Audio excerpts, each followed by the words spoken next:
Amen, gloire à Dieu, merci Seigneur. Merci, que Dieu te bénisse Eric, merci. Que Dieu soit béni pour ce matin, pour la parole de Dieu, pour ce qui va être annoncé, pour ce qui a été annoncé les jours précédents, ce que nous avons écouté, les richesses de Dieu, les oracles de Dieu. Nous avons écouté des anciens, des plus jeunes, moi je fais partie des jeunes aussi ce matin. Et puis quand on a écouté les anciens, on a eu des grandes bénédictions dans ces 3 jours. Et puis après on a écouté des moins anciens, on a eu aussi de grandes bénédictions. Ça veut dire que Dieu est riche, sa parole est riche, et il utilise n'importe qui pour parler. Et Dieu fait en sorte que nous sommes l'Église, soudée ensemble. Cette Église puissante, cette Église vivante, cette Église que rien ne l'arrête, rien ne l'arrête. Rien n'arrête l'Église de Jésus-Christ. Ne serait-ce qu'un virus ou un tremblement de terre ou une famine ou une pandémie, rien n'arrête l'Église de Jésus-Christ parce que c'est l'Église vivante. C'est une Église où il a payé le prix de sa vie, où il a donné sa vie pour cette Église. La Bible nous dit dans Éphésiens que Christ a aimé l'Église et il s'est livré lui-même pour elle. Oui, Christ a aimé l'Église. Et puis il l'a aimé d'une façon, il l'a tellement aimé qu'il s'est livré pour elle. Et cette Église que nous sommes, le corps du Christ, nous ne devons pas être médiocres. Ça nous arrive d'être faibles, ça nous arrive d'être tristes, ça nous arrive d'être angoissés, ça nous arrive d'avoir des épreuves qui nous fait pleurer. Et tout ça, Jésus l'a vécu, alors il sait ce qu'on vit. Jésus sait ce qu'on vit. Jésus a vécu l'angoisse dans le jardin de Gethsémane, Jésus a vécu la trahison, Jésus a pleuré devant Israël et le tombeau de Lazare. Jésus a été meurtri, il a subi la honte, il a tout subi. Et quand nous allons subir et que nous subissons aujourd'hui tous ces événements, Dieu, Jésus peut nous soutenir car nous sommes son Église et au préalable, lui, il l'a vécu. Il sait ce qu'on vit, il sait ce que tu vis. Mais il veut une Église sanctifiée. Écoutez, la Bible dit que Christ a aimé l'Église. On va lire le verset. On va lire le verset et après je voudrais vous parler de la puissance de l'Église et la puissance de quelque chose fort, très fort, très fort. On en a fait allusion tous ces 3 jours de jeûne et de prière. Les anciens l'ont remis en valeur. Les jeunes ministères ont remis en valeur. Encore hier soir, on a remis en valeur ce qui fait notre forme spirituelle. Ah Seigneur Dieu, écoutez, on lit le verset, Christ a aimé l'Église et il s'est livré lui-même pour elle. Donc il s'est livré pour toi et pour moi, afin de la sanctifier. Écoutez, Christ a aimé l'Église afin de la sanctifier. Écoutez le mot s'il vous plaît. Regardez la puissance du mot, afin de la sanctifier. En la purifiant, et en la lavant par l'eau de la parole. Mais pourquoi, Seigneur, tu as fait ça? Voilà, regardez, le but ultime du Seigneur, il a donné sa vie pour l'Église, il l'a sanctifiée par l'eau de la parole, il l'a purifiée par son sang précieux. Écoutez, Église de Jésus, écoutez qui nous sommes. Mais pourquoi il a fait ça? Pourquoi tu as fait ça, Seigneur? Alors pour un seul but, parce qu'il a tellement de l'amour pour cette Église, pour la faire paraître devant lui, écoutez, pour la faire paraître devant lui, cette Église glorieuse, sans tache, ni ride, et rien de semblable, une Église sainte et irréprochable. Voilà, Jésus a donné sa vie, et l'Église, elle n'a pas de rides, même si nous passons des orages, même si nous passons des tempêtes, l'Église de Jésus-Christ n'a pas de rides, elle se renouvelle chaque matin, elle se renouvelle. Les bontés de l'Éternel ne sont pas épuisées. J'aimerais qu'on rentre dans le message. Voilà l'Église que nous présentons. Nous ne présentons pas des murs, nous ne présentons pas un local, nous ne présentons pas une porte, nous ne présentons pas du travertin, on marche sur du travertin à des milliers d'euros et des gens meurent dehors. C'est pas cette Église-là que Dieu présente. Non, c'est pas celle-là. L'église de Jésus-Christ, c'est une église puissante. Et qu'est-ce qu'elle fait, l'église puissante? Écoutez, Jésus, à 2 reprises, dans l'évangile de Jean, Et aussi dans l'évangile de Marc, on le trouve, dans l'évangile de Luc, on trouve ça aussi, dans l'évangile de Matthieu. Et à 2 reprises, Jésus a purifié le temple. Parce qu'il voulait rétablir quelque chose. Quelque chose qui avait été perdu. Perdu, remplacé par des chants, par un système religieux, remplacé par n'importe quoi, ce que vous mettez. Et quand Jésus, les choses sont remplacées, il n'est pas d'accord. Parce que l'église, là, c'est une église sans ride, ni tache. Il faut qu'elle paraît devant Dieu. Quand les choses sont remplacées, Dieu n'est pas d'accord. J'aimerais vous dire ça ce matin. Que Dieu n'est pas d'accord avec le système que nous avons un petit peu fait. Alors, il faut qu'il fasse quelque chose. Il l'a fait pour le temple et il le refera encore aujourd'hui parce qu'il est Dieu. Et nul ne pourra discuter ce que Dieu fait. On peut bien s'interroger sur nos événements actuels, mais Dieu connaît tout. Dieu sait tout. Qu'est-ce qu'on est pauvre, hein? Regardez comme on est pauvre. Regardez la pauvreté qu'on est. On a des grands points d'interrogation, mais qu'est-ce qui se passe? Tout tremble autour de nous. Dieu, laissez faire Dieu. Dieu est en train de faire le ménage. Voilà la prédication. Écoutez, je vais parler avec mon cœur et le Saint-Esprit me donne des mots. Alors je vais les dire, s'il vous plaît. Permettez-moi de prêcher. S'il vous plaît. Permettez aux serviteurs de Dieu de prononcer les oracles de l'Éternel. Jésus, ta grâce. On va lire ensemble un verset. Puissant, très puissant, très fort. Je me répète un peu comme un fou, hein, un petit peu comme un fou. Voilà, il y en a assez des grands discours. Il faut qu'on vienne à l'essentiel. Et on va les plonger dans un verset, on va plonger dedans ensemble. Combien qu'il y a de personnes? 400 personnes. Si on est 2, ça fait 800. Si on est 3, ça fait 1200. Plongez avec moi, s'il vous plaît. Plongeons ensemble parce que ce verset me concerne et il te concerne. Allez, on va aller faire un tour dans le temple. Qu'est-ce qui se passe dans le temple? Qu'est-ce qui se passe dans l'église de Jésus-Christ?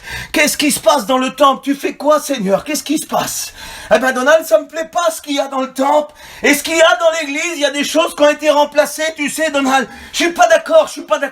Seigneur, t'es Dieu, toi, alors tu feras ce que tu veux, Seigneur. Nous, on a juste à se taire et à écouter ce que tu es en train de faire. Mais je suis pas d'accord, Donald.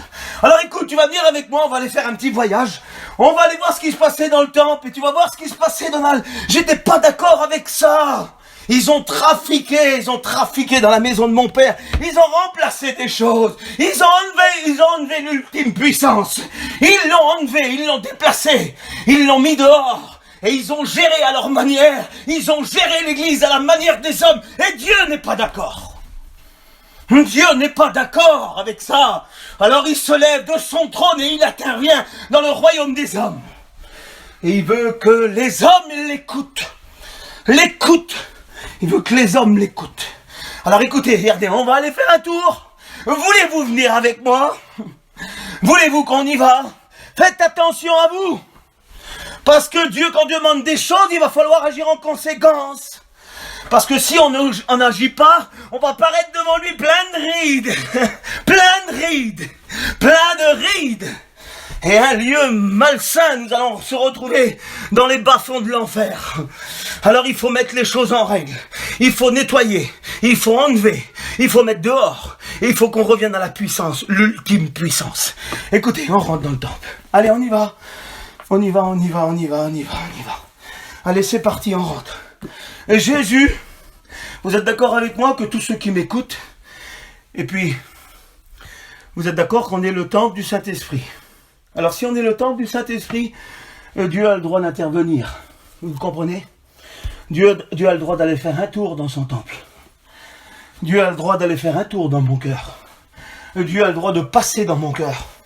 Il y a des compartiments qui ont été fermés, à clé, cadenassés. Mais Dieu, là, dans cette période de mort, écoutez, le confinement, c'est une mort. C'est une mort. On est bien, on est béni. Non, tu dois mourir. Mourir. 1 mois et demi, 2 mois de confinement, meurs. Tu sais pourquoi tu dois mourir? Moi, j'appelle ce confinement-là une corrida. Une corrida. Parce que moi, Donald, un taureau bien vivant. Il y a des taureaux bien vivants qui rentrent dans l'arène. Hein, et puis ils sont trop vivants, trop vivants. Alors, le grand Métador, qui est Dieu, doit les mettre à mort. Les mettre à mort. Et dans ce confinement, fais-moi mourir. Tue-moi, Seigneur. Tue-moi, tue-moi. Tue-moi, tue-moi, oui, oui. Oui, tue Donald. Cet escroc, cet hypocrite, cet homme orgueilleux, cet homme de péché, cet homme-là qui veut briller. Hein? Tue-moi, tue-moi, je te donne l'autorisation de me tuer. Faites cette prière, laissez Dieu vous tuer, afin de vivre pour lui. Jésus a le droit de rentrer dans le temple. On doit mourir à nous-mêmes. Tue-moi, Seigneur. Allez, on va dans le temple. Jésus entra dans le temple de Dieu. C'est son temple à lui. Et qu'est-ce qu'il va faire? Il y a des choses qui ne vont pas. Il y a des choses qui ne vont pas en toi, Donald. J'ai quelque chose à faire. Seigneur, fais-le. Allez, vas-y, fais-le. Il y a trop longtemps que ça traîne, tout ça. Trop longtemps que ça traîne, trop longtemps. Alors, j'ai quelque chose à faire. Jésus entra dans le temple de Dieu. Et il chassa tous ceux qui vendaient.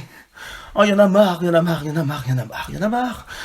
marre avec les dieux mamans, avec la cupidité, il y en a marre, l'amour de l'argent, Dieu en a marre. Voilà, il veut qu'on l'aime à lui parce que dans nos cœurs, il y a deux dieux.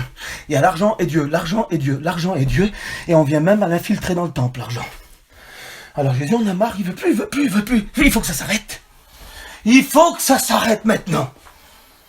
Parce que de cette église-là, il veut une église puissante, on va y venir après à la puissance. Je passe vite, il rentre dans le temple, il chasse les vendeurs. Il chasse les vendeurs, il renverse les tables, il lui plaisent pas ces tables-là, il lui plaisent pas. Les tables de mon cœur que j'ai dressées moi, dans ma petite stratégie, service, tout ça, convention, tout ça, mission, chapiteau, mission un tel. Ça va plus, Donald, arrête! T'as mis des choses sous ta table qui correspondent pas avec moi. Faut que tu reviennes. Renverse. Alors renverse. Il renverse les tables. Les changeurs. Ceux qui siégeaient dans le temple. Les vendeurs de pigeons. Écoutez s'il vous plaît. Allez, on arrive maintenant. Parce que lui, il veut rétablir quelque chose. Et les anciens nous l'ont prêché. Et les anciens en ont marre. Ils en ont marre parce qu'ils pleurent quand ils nous parlent. Quand ils sont en train de dire que des veillées de prière entières, des nuits de prière, des jours de jeûne, c'est plus ça, c'est fini. Ça a été remplacé par des chants de l'émotionnel. Jésus n'est pas émotionnel, la chair est émotionnelle, mais Jésus est esprit. Et nous ne voulons pas remplacer nos nuits de prière, notre vie à genoux, notre jeûne, notre consécration, par un petit chant, 3 petits chants, et puis ça en va et tout va bien. Et le diable te dépouille. Non, c'est pas ce que Dieu veut. Dieu veut rétablir, il veut mettre dehors de notre cœur, de mon cœur à moi, tout ce qui lui plaît. Il veut renverser, parce que écoutez ce qu'il veut faire de mon cœur, de ton cœur, de son église. Il veut faire quelque chose, il renverse tout, il chasse tout le monde, ceux qui siègent. Et puis là, regardez, qu'est-ce qui se passe? Et il leur dit en s'écriant, oh, pardonnez-moi si je parle un peu fort, mais vous savez, des fois, nos esprits ont besoin d'être réveillés. Eh ben, crie, Seigneur, parle. J'ai trop les oreilles dures, j'ai trop la tête dure, j'ai trop mon cœur qui est dur. Vas-y, crie, fais trembler tout ça. Fais trembler les fondements, là. Les mauvais fondements. Ce qui a été fondé, c'est pas bon. Brise tout en moi, Seigneur. Brise-le. Parce que dans sa maison, dans son église, dans son temple et dans ton cœur, il veut rétablir quelque chose. Voilà ce qu'il veut rétablir. Et il leur dit en s'écriant, ma maison. Oh Dieu. Oh, quelle provocatrice je suis, je te demande pardon, Seigneur. Ma maison, ton cœur, Donald, le cœur de l'église, ma maison, elle sera appelée une maison de prédication, d'enseignement. Non! Maison de chant, alors. 3 minutes 50 de chant et tout le monde parle en langue, mais c'est quoi de ça? Semblerait que la bénédiction dure 3 minutes 50 pour Dieu dans son temple. Vous avez vu quand le cantique, il arrête, plus personne parle en langue, mais c'est quoi de ça? Dieu en a marre de tout ça, il en a marre. Non, il veut des véritables adorateurs en esprit, en vérité, qui les adorent dans n'importe quelle circonstance de leur vie. Que ça soit dans la mort, nous l'avons vu ces jours précédents. Des serviteurs de Dieu sont rentrés au ciel et leurs enfants ont témoigné, leurs enfants ont prié. Rendez-vous compte un peu, voilà, c'est cette église-là que Dieu veut. Et ça, c'est pas basé sur des chants. Parce que quand tu passes dans la vallée de l'ombre de la mort, si t'as pas au préalable une vie cachée en Dieu, tu peux chanter jusqu'à demain, ça n'apportera rien du tout. Ce que Dieu veut, c'est une église qui prie. Nous l'avons écouté hier avec Cheyenne, avec ces grands hommes de Dieu qu'il a cités, qui a été des hommes de rien aux yeux du monde. Mais Dieu en a fait des géants, parce qu'ils étaient sur leurs genoux. Ah, Jésus, garde-nous, veille sur nous. Que ta parole perce les cœurs. Perce, Seigneur, pour toi. Non pas pour un serviteur, pour faire attirer la gloire sur lui. Brise tout ça. T'en as marre de tout ça, Seigneur. Faut qu'on prêche des hommes morts, faut qu'on soit morts, afin que la prédication vit en nous. Il dit, ma maison sera appelée une maison de prière. Mais vous, il dit, vous en avez fait une caverne de voleurs. Ah, Jésus, écoutez ce qui va se passer là. Là, c'est l'apothéose du verset. Parce que quand Jésus rétablit les choses, quand Jésus va rétablir ce confinement, et quand on va en sortir, ça va être l'apothéose. Écoutez, Dieu va peut-être nous donner un petit temps pour évangéliser la terre, mais dans une manière pour lui, pour sa gloire. Puis pour attirer les regards sur nous. Parce que quand on a été brisé, on peut être distribué, vous comprenez? Quand Jésus remplit le pain, il le donna à tous. Et un homme de Dieu disait que quand Jésus veut faire quelque chose, il doit le rompre avant. Il doit le briser avant. Et l'église de Jésus-Christ, dans ces moments, est en train d'être brisée de la chair, brisée de l'autorité, brisée de son orgueil, pour pouvoir distribuer en sortant d'ici le véritable pain de l'évangile. Quand Jésus a rempli le pain, il a pu en distribuer à tous ses apôtres. Et quand nous allons être brisés, rompus de toutes choses, nous allons pouvoir être distribués au monde entier. Et non seulement à la catégorie qu'on aime, comme l'a prêché l'ancien Xavier hier, même ceux qui nous aiment pas. Écoutez ce qui va se passer, s'il vous plaît. Les aveugles et les boiteux s'approchèrent de lui. Écoutez, il rentra dans le temple et il les guérissait.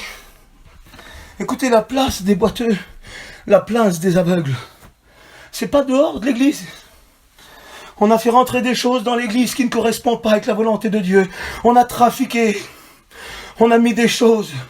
On a essayé de calfeutrer un peu les brèches. On a mis du plâtre, hein. Comme dans le livre des Nombres, il a mis du plâtre, il a mis un petit tableau, mais le derrière était pourri, pardonnez-moi l'expression. Et des fois, on cache l'extérieur par un chant, par un petit tableau ou une Bible à la main, mais l'intérieur est pourri. Et Dieu ne travaille pas pour l'apparence. Il travaille pour l'intérieur, lui. Et quand il rentre dans un cœur, c'est pour le purifier. Écoutez ce qui va se passer, les boiteux. Parlons un petit peu des boiteux, écoutez. Parce que là, moi, je m'aperçois que quand les hommes avaient pris la place dans le temple et qu'ils avaient magouillé, trafiqué, qu'ils avaient siégé, qu'ils avaient vendu, je m'aperçois que les boiteux sont un endroit où ils ne devraient pas être là. Ils ne doivent pas être ici, les boiteux. Quand les hommes ont pris la place de Dieu, les boiteux sont à l'extérieur. Les aveugles sont à l'extérieur. Comprenez ça, hein? Mais quand Jésus rétablit des choses, et qu'il renverse, et qu'il chasse tout le monde, eh ben la place des malheureux, elle est où? Elle est dans le temple. Et l'église doit s'occuper des malheureux. Il doit s'occuper des boiteux. Voilà notre préoccupation aujourd'hui, c'est de ne pas de briller sur une estrade, c'est de voir nos frères qui meurent à côté de nous. Vous comprenez la parole?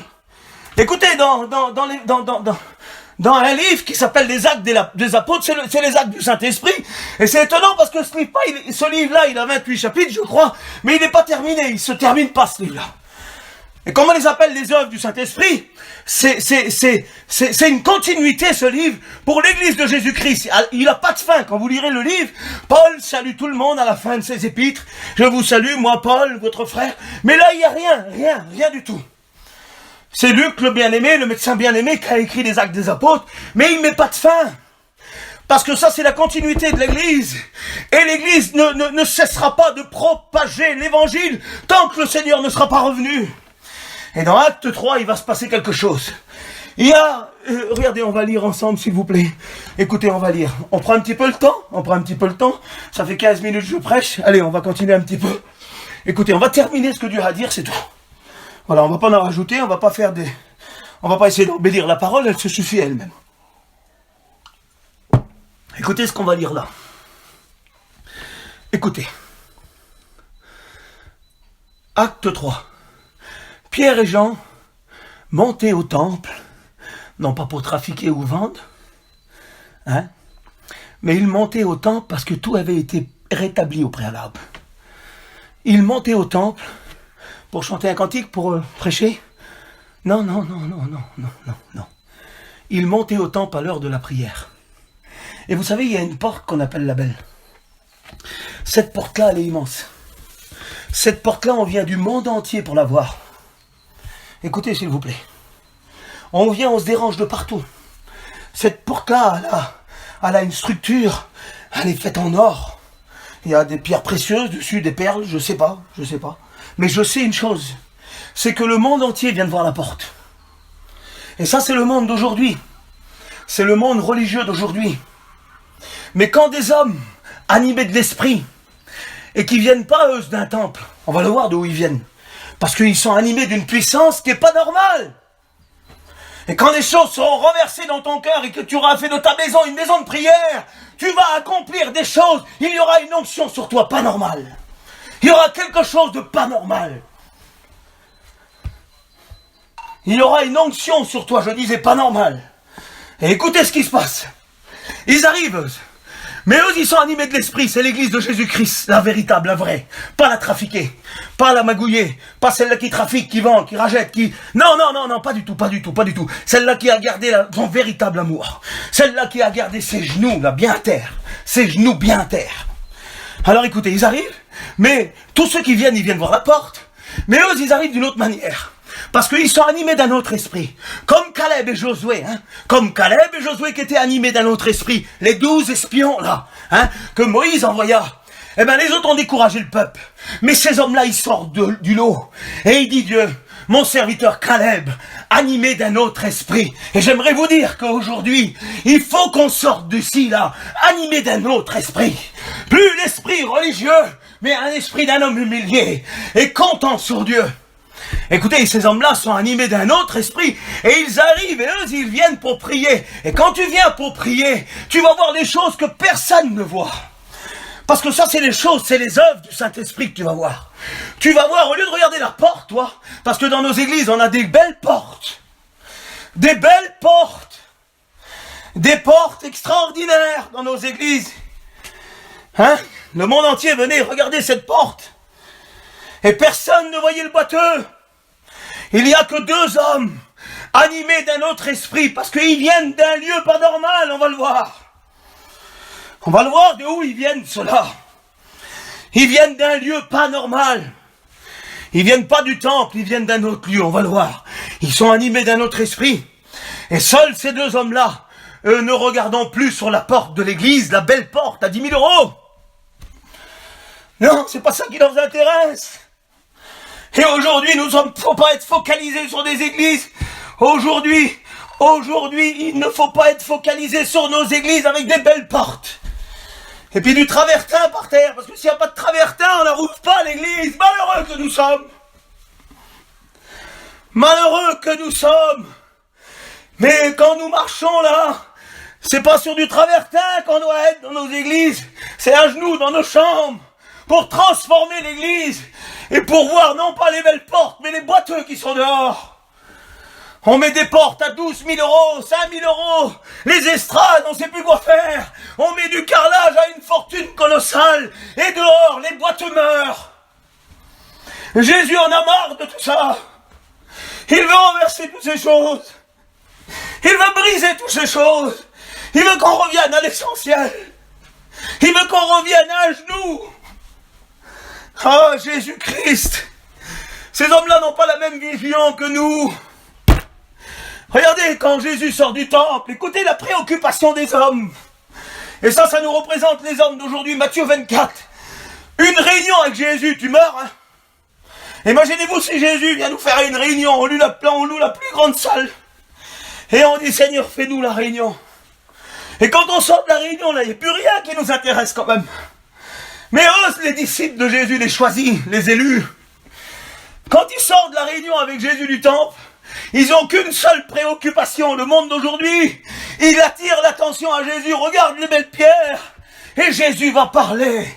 Jésus va détruire toutes les structures humaines. Il va tout fermer. Et il va dire, écoutez, vous regardez des choses qui est appelé à disparaître. Ce temple va être détruit par Titus en 70. Il dit pas comme ça, mais ça veut dire ça. Vous devez regarder à ce qui est moi, la véritable église. Écoutez, vous devez regarder, Jésus va dire dans Matthieu 24, vous devez regarder à ce que je suis moi, ce que je vais faire. Moi, le temple va être détruit, mais en 3 jours, je le rebâtis. C'est l'église sans ride, celle-là. Et quand les hommes arrivent dans Matthieu, dans Acte 3, ils viennent d'un lieu pas normal. Écoutez, faut qu'on dise sur nous qu'on n'est pas normal. Voilà, c'est ça que je veux qu'on dise de moi. Je veux pas dire, il est équilibré. Faut pas être équilibré, parce que si tu es équilibré au degré de la chair, si tu fais 100 kilos corporellement, et que tu fais 100 kilos spirituellement, la chair, elle te bouffe, elle. Tu comprends ça? Tu peux pas rivaliser avec elle. C'est le plus grand ennemi qu'on peut avoir. Après, il y a le diable, et après, il y a le monde. Ennemi public numéro 1, ta chair. Et Jésus l'avait bien compris quand il demande aux disciples par 3 fois. Priez.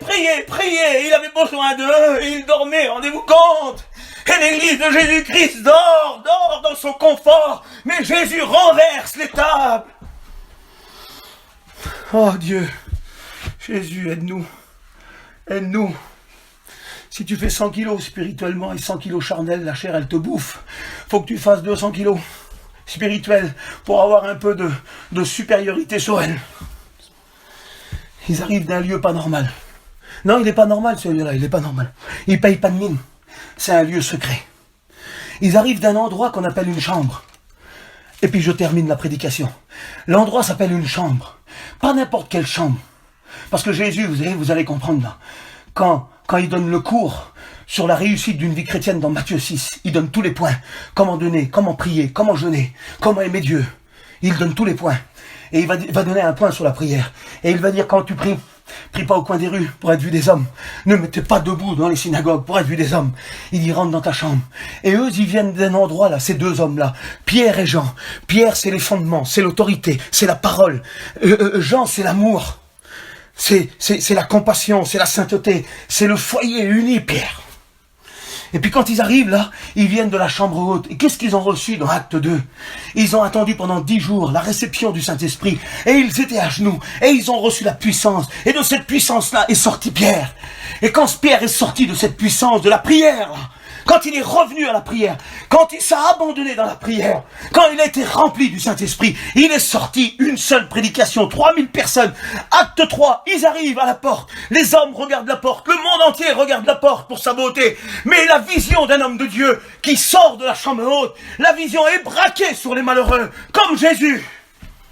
Et la vision que nous devons avoir aujourd'hui, Église de Jésus-Christ, non pas sur les belles portes, ou sur le travertin dans nos églises, ou sur les estrades, ou sur les chanteurs, les Star Academy et tout ce que vous voulez. Notre vision doit être braquée sur les malheureux qui souffrent dehors. Ceux qui boitent, il y en a dans ta famille, il y en a dans ma famille. Et qu'est-ce qu'on a fait?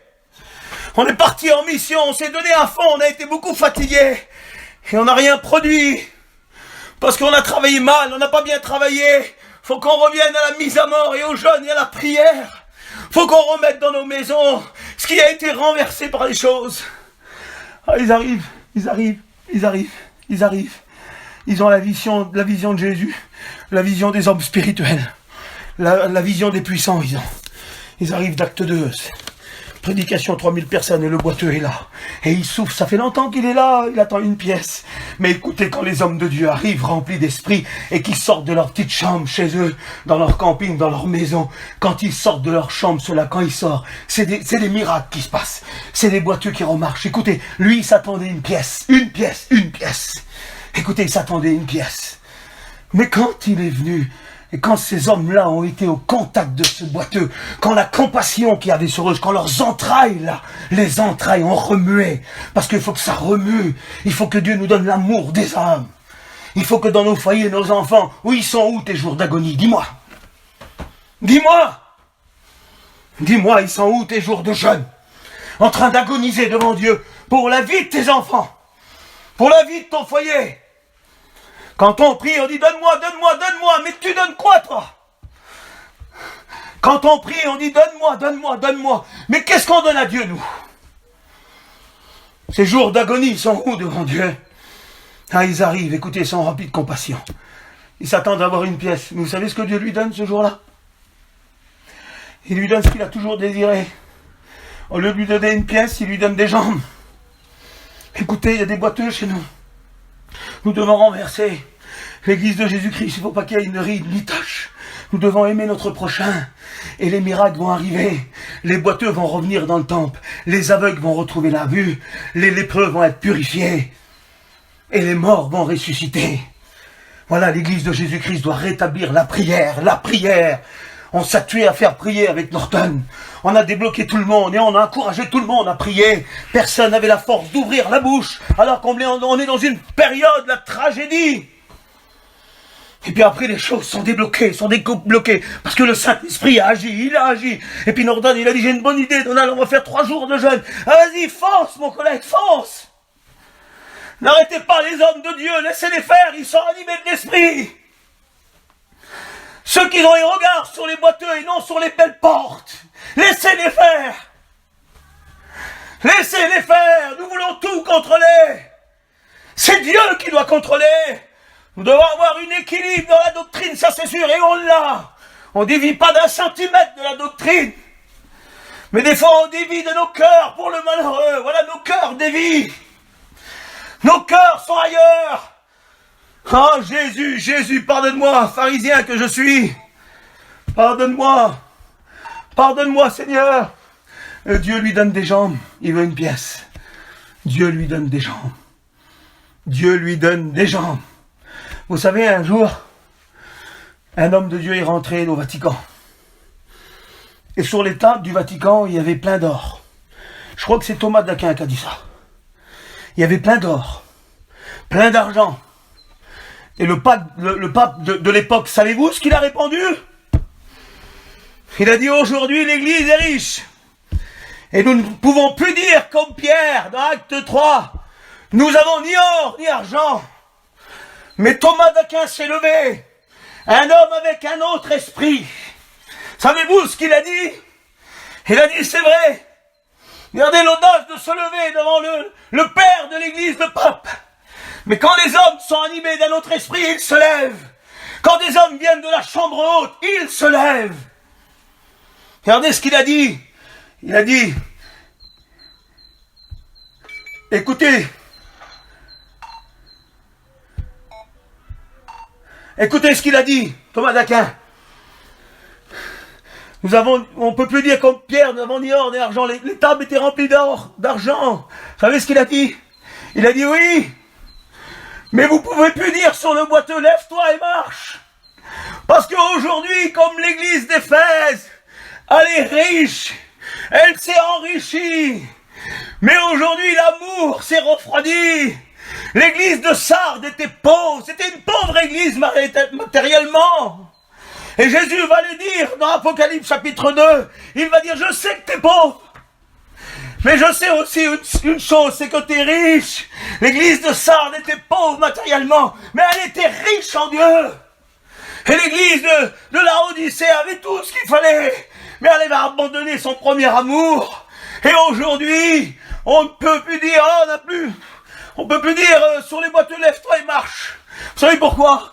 Parce qu'on ne vient pas d'une petite chambre haute. J'ai terminé la prédication. Pardonnez-moi d'avoir pris un peu de temps, mais c'est la prédication que Dieu m'a donnée. Faut renverser les tables, je résume. Faut renverser les tables. Enlever ce qui ne va pas. Revenir à la prière, l'essentiel. Afin que les boiteux, les aveugles, les paralytiques viennent dans le temple et soient guéris. Écoutez, le temple, c'est nous, hein. Quand on se déplace, c'est Dieu qui se déplace. Le temple, c'est nous. Quand tu vas aller vers un boiteux, c'est tout le temple, c'est toute l'autorité de Dieu qui se déplace. Sortons de la chambre haute et prêchons l'évangile avec un esprit humilié et faisons lever les boiteux de notre maison. Afin qu'ils glorifient Dieu, ce boiteux-là. Il était interdit au temple. Il paraissait impur pour les hommes de la loi. Mais quand Pierre et Jean sont venus et lui ont donné ce que Dieu avait à lui donner, écoutez, les hommes d'humilité que c'est ça. Cet homme s'est levé et tout le monde a regardé sur eux. Mais quand des hommes viennent de la chambre haute, ils n'attirent pas les regards sur eux. Ils ont dit, Pierre a dit, pourquoi vous nous regardez ainsi, comme si ça viendrait de nous. Non, c'est Dieu qu'en est l'auteur. Et quand tu viens de la chambre haute, t'as plus d'orgueil dans ton cœur. Elle est brisée, elle est anéantie, elle est cassée d'orgueil. Parce que tu sais ce que t'apportes vient pas de toi. Et regarde, faut que ce soit lui qui brille. Écoutez, quand on va sortir d'ici, renversons ici en ce moment, renversons. Rendons gloire à Dieu pour ce qu'il est en train de faire. Renversons tout et que nos maisons soient après des maisons de prière. Que Dieu soit béni. Le boiteux est rentré dans le temple. Il a sauté et il a loué Dieu. C'est tes enfants qui vont faire ça dans pas longtemps. C'est ton frère, ton fils, ton mari, ta femme, ta famille qui va faire ça. Si toi, tu rétablis la prière dans ton cœur. Voilà, j'ai demandé à l'ancien qui prie. Est-ce que Xavier est là et qui prie?